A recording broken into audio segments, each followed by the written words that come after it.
Lars, this is fantastic. You meet old friends. Lars was in the internet in the beginning of the 90s, like me. Of course, he's vastly more successful, and but he doesn't have as good-looking pants, so I win that one. But Lars is also one of our great Japan fans in Sweden, and this is about Japanese food, fuel, and medicine.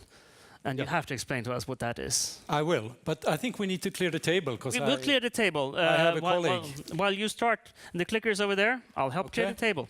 What is most important for the food we choose to eat, and above all, it has to taste good. Most people say, especially the chefs.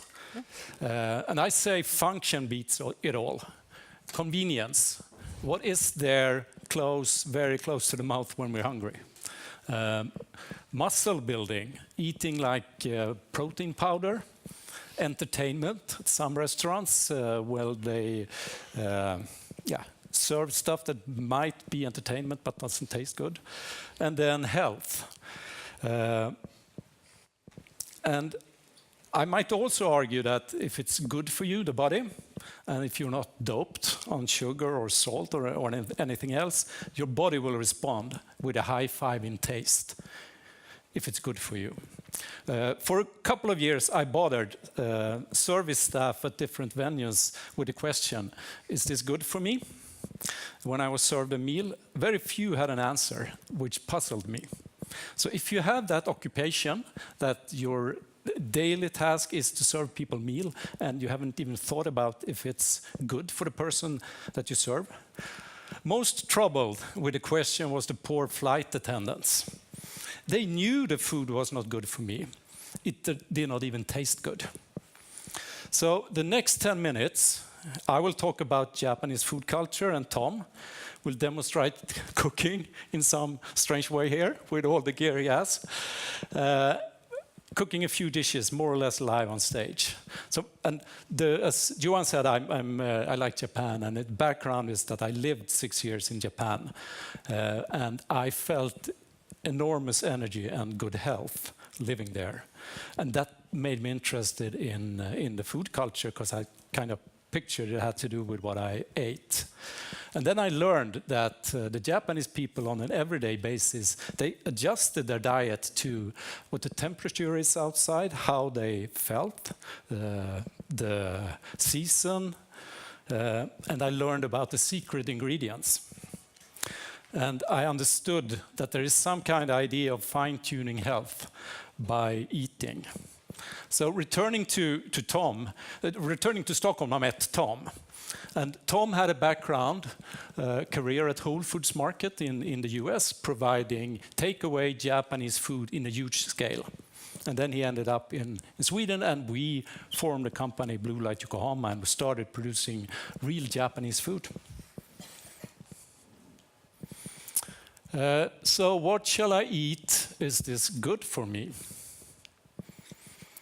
And I was talking about Japanese secret ingredients, superfoods, and this is a long list.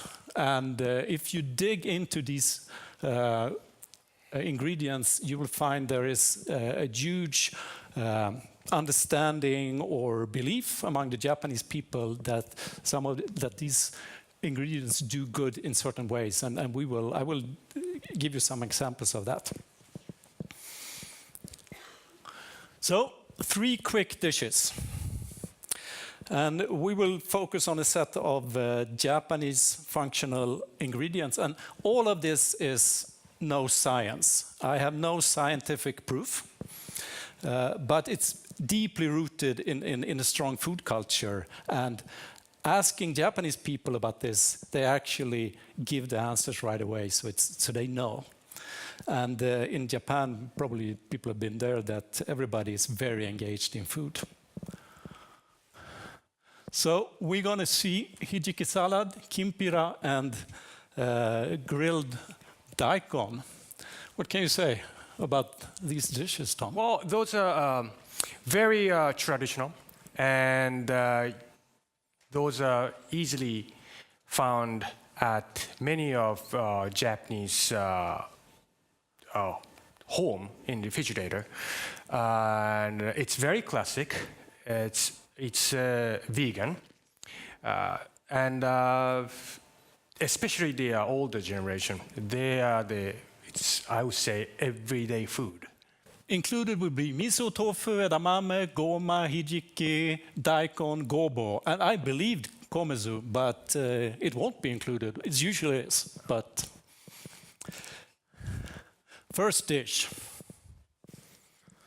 So while you explain about this and cook, I will go through a little bit about the ingredients. Well, okay, first dish is called hijiki. Hijiki is just a name, one kind of seaweed, which are usually available in the dried format. And it's very small. It's very thick, but it has very intensive seaweed flavor. And unfortunately, I won't be able to cook here because you have to simmer. You have to soak the seaweed first, 30 to 1 hour in advance, and then you slightly stir fry and with the sesame oil, and then you simmered with a soy sauce, sugar, sake, and a little bit of sweet rice wine, about 1 hour or 2 hours. And then you let it sit, usually in the refrigerator, and you can serve it cold or you can reheat warm. And this is one of the typical dishes that you find it in refrigerator quite long time. You make in a big bunch and you serve it little by little as a side dish, or you can even make another type of dish using this hijiki or hijiki salad, such as you're mixing with chicken, then you make chicken meatball. You can mix with glass noodle salad, and that becomes the part of salad. So that's how we. Okay. Hijiki salad, yes. So now, extremely quickly, hijiki. Here you can see, boost your blood. And helping you in a lot of different ways. But I think the most important thing is it's rich in iron and it is calming. Edamame, so good for your memory. If you want to kind of push senility forward. And good for the skin. And tofu, keeping young longer.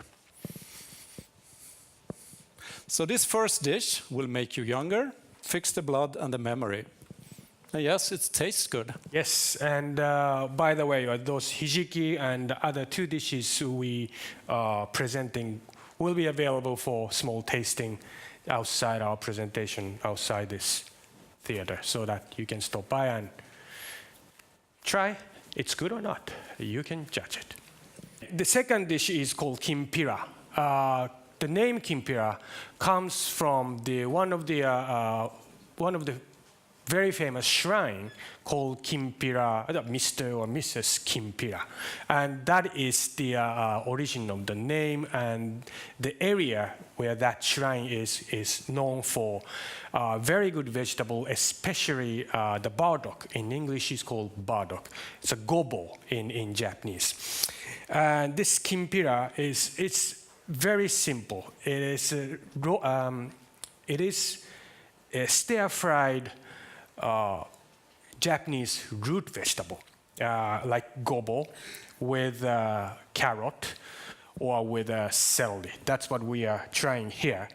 And of course, it's seasoned with soy sauce, sake, and also it's to enhance the aroma or enhance the umami flavor, we use the kelp broth to stir together with it. And it will have a lot of sesame seed just to give a richness to it. Okay. And while he's explaining the ingredients, I will kind of demonstrate, but unfortunately there is no grill, so you kind of have to imagine that, how the sound, stirring sound, and how it smell from the soy sauce and the hearty smell from the root vegetable. So since I brought the ingredients, why not? I will do that here. Yep. Go ahead, Lars. Så goodbye bowel trouble. Bra för tarmen. And sesame, forget going gray. And this is also good for good anti-stress. So you put sesame here while the pan is hot, and then you put all the shredded vegetable like gobo. Gobo looks like a white, and it looks very much black root or black Svartrot. Here it looks like it, but its texture is completely different. It has a much higher fiber content, and celery just give you a crunchiness and of course a lot of fiber. So you put it all together and then you stir fry it with high heat so that you will hear the sound of like that, and then you put soy sauce and sake, and that will make it more exciting sound, and stir all of a sudden the aroma comes out. Yeah. Good. So we're going to move, but there will be some pre-cooked afterwards that you can check. So we have a third dish, which is... third dish is called dengaku daikon. There are two words here. Dengaku is a name of the marinated or flavored miso, which has lots of sesame seeds. And also, of course, it's miso itself marinated with a kelp, seaweed called kelp. It is usually used for a broth so that it gets a little bit round and not too salty.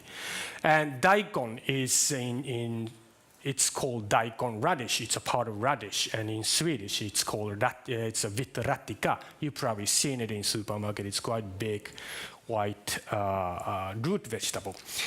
You kind of simmered with quite long in broth, kelp broth again, and then you let it sit, and then you use the miso. You will see it later that while I will be serving it a little bit warm, so you will see I will be cooking that, and this. That's basically it for this is again. This is very traditional ones, and it tastes very simple, but it's very flavorful. It tastes simple, but it still gives you a very nice, very acceptable hearty flavor. Okay, and then we're gonna finish up. So this is with the third dish is actually a good party facilitator. So no hangover and perfect digestion. Yes, very nice. Yeah. And the komisu, that one is good. Killing fatigue, germs, and fixing your skin. These are the typical vinegar that we use for making sushi, seasoned sushi rice. So you probably are very much familiar with the flavor as well.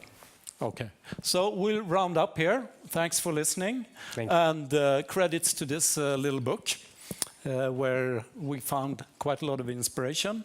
And as Tom says, you can catch us in the break for questions and some tasty bites on a first come, first serve. Thank you. Thank you.